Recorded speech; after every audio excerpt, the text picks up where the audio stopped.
living life, every day, late at night, not okay. All I want, and I pray, all I need are some better days. The Legend of Princess Mandalika from Lombok Island. Hello everyone, welcome back to my channel, Fun English with Momoy. Together, we will learn English through stories. Learning English through stories is a fun and effective way to improve your skills. Why? Because stories help us learn new words naturally, just like when we learn our first language. When you listen to a story, you hear how words connect in real sentences.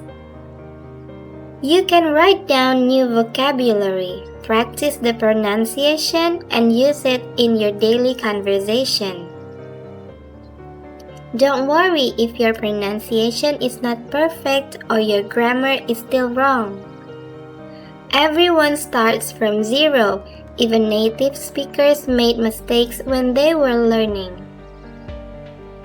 The most important thing is to keep practicing and never give up. So, relax, enjoy the story, and learn something new today. Today's story is about a beautiful princess from Lombok Island, Princess Mandalika. The name Mandalika became more famous after it was chosen as the name of an international circuit. This name is so well remembered that it has become part of the annual traditional ceremony called Bau Nyale, which has now also turned into a tourism festival. Bau means to catch, while Nyale means sea worms. In the legend, the colorful sea worms found in the holes of coral reefs are believed to be the reincarnation of Princess Mandalika. It is said that these worms only appear on the 20th day of the 10th month in the traditional Sasak calendar, usually around February or March, exactly on the day Princess Mandalika disappeared into the waves. Have you ever been to Lombok? Lombok is part of West Nusa Tenggara province located next to the famous island of Bali. This island is known for its white sand beaches, clear blue sea, and peaceful atmosphere. One of the most beautiful places there is Segar Beach, where the legend of Princess Mandalika began. Every year, people come to this beach to celebrate the Bau Nyale Festival, a tradition connected to her story. Now, let's find out how her story began.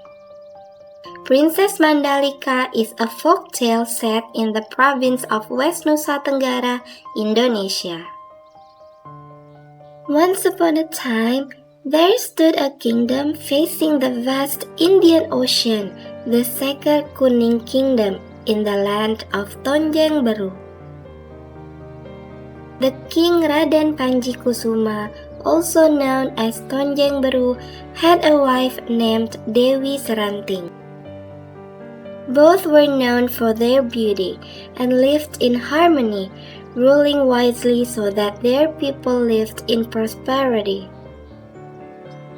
The long-awaited day arrived when the king and queen were blessed with a child, a beautiful daughter named Mandalika. Seeing her parents' daily behavior, Princess Mandalika grew into a polite, humble, and loving girl who cared deeply for her people. She was even willing to help the villagers with her own hands, never thinking of herself as a noble above them. It is no wonder that Princess Mandalika was so loved by her people and celebrated throughout the land. Because of her beauty and kind heart, many princes from different kingdoms wanted to marry her. They came from the east, west, north, and south, bringing expensive gifts and promises of love. The king was confused because he did not want to offend any of them. He asked his daughter, "My dear, who will you choose as your husband?" Princess Mandalika lowered her head and said, "Father, I need time to think." While waiting for Princess Mandalika's answer, all the princes were allowed to stay in the royal guest pavilion. It was common for the princes to argue and boast about their kingdoms. The atmosphere of competition filled the air day and night. One night, Princess Mandalika secretly came to the guest pavilion. She wanted to see the princess who had come to propose to her. However, to her surprise, what she saw was not the charisma of the princess she had met in the king's hall, but their arrogant and childish behavior as they boasted about themselves and insulted other kingdoms. Disappointed by what she had witnessed, Princess Mandalika returned to her chambers with tears in her eyes. Now Princess Mandalika was not only confused, she was also afraid of making the wrong decision. She realized that these proposals were not just about herself, but also about the possibility of war between tribes.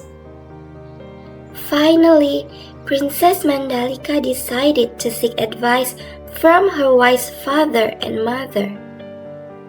Both of them advised Princess Mandalika to seek guidance from the Almighty Creator. Whatever answer Princess Mandalika received, the king and queen would accept and support her decision. Then, Princess Mandalika set out to meditate on the cliffs of Seger Beach to find the answer she was seeking. After 3 days of meditation, Princess Mandalika invited all the princes to come to the cliffs of Seger Beach at dawn on the 20th day of the 10th month. The waves were calm and the wind blew softly as if nature was waiting too. All the princes stood in line, each hoping to hear his name from the princess's lips. She looked mesmerizing, her face even more beautiful in a multicolored silk dress. Her long hair flowed beneath her crown, and her eyes looked both firm and serene. Princess Mandalika walked alone to the edge of the highest cliff, making her visible among the crowd. As the sunlight shone upon her, Princess Mandalika loudly declared that she accepted all the princess's proposals. Princess Mandalika had been shown a vision that if she accepted only one proposal, a great war would break out. She looked at the people and said, "My dear father, my loving mother, and my people. If I choose one prince, others will fight and blood will be shed. But I love all my people equally. I belong to everyone." Then she closed her eyes and smiled peacefully.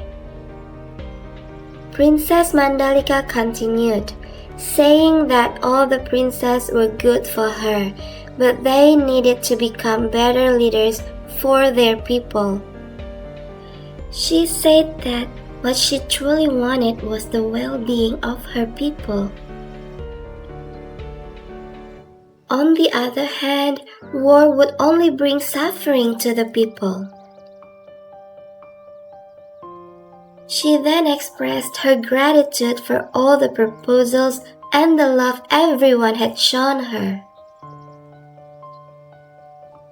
After that, Princess Mandalika turned toward the ocean and jumped into the sea, where huge waves swallowed her body.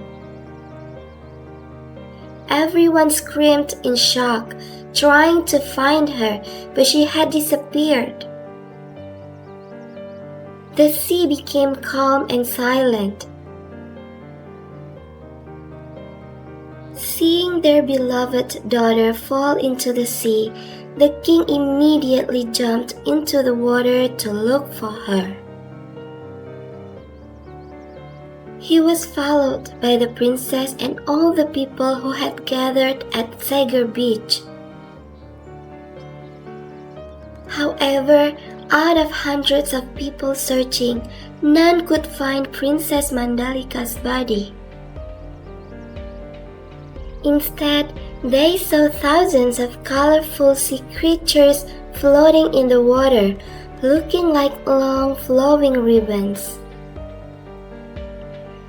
Their colors were the same as the silk dress Princess Mandalika had worn, making many people mistake them for her. The king and queen finally realized that the beautiful, colorful worms were the reincarnation of their daughter who had sacrificed herself for the people.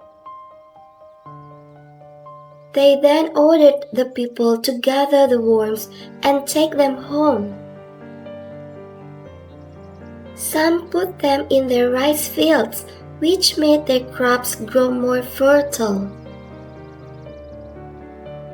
Others cooked the worms into a dish they called nyale, which helped fulfill their food needs and brought prosperity, just as Princess Mandalika had wished.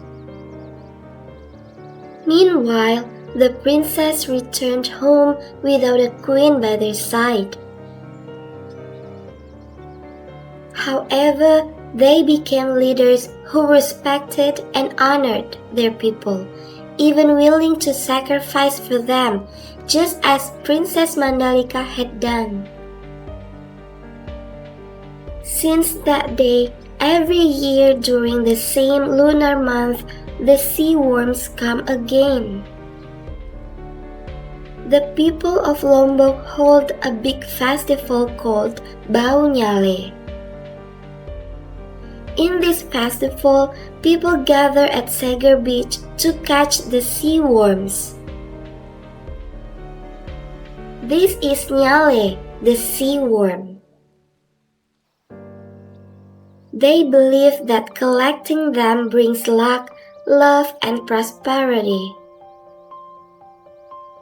The festival is not only a tradition but also a way to honor Princess Mandalika's sacrifice. The story of Princess Mandalika reminds us that true love is about sacrifice and peace. She chose to give up her life to prevent war and bloodshed. Her beauty was not only outside but also inside her heart. She became a symbol of purity, courage, and unity for the people of Lombok. And until today, her spirit lives on through the waves and the sea worms called Nyale. May we always remember that true peace begins when we think not only of ourselves, but of others too. Thank you for watching this story about Princess Mandalika. I hope you enjoyed the story and learned some new English words today. Don't forget to keep improving your English every day. Remember, learning English can be fun and exciting when you enjoy the process. See you again in the next story. Wake up, today's gonna be a good day. Wake up, today's gonna be a good day. Wake up, today's gonna be a good day. Wake up.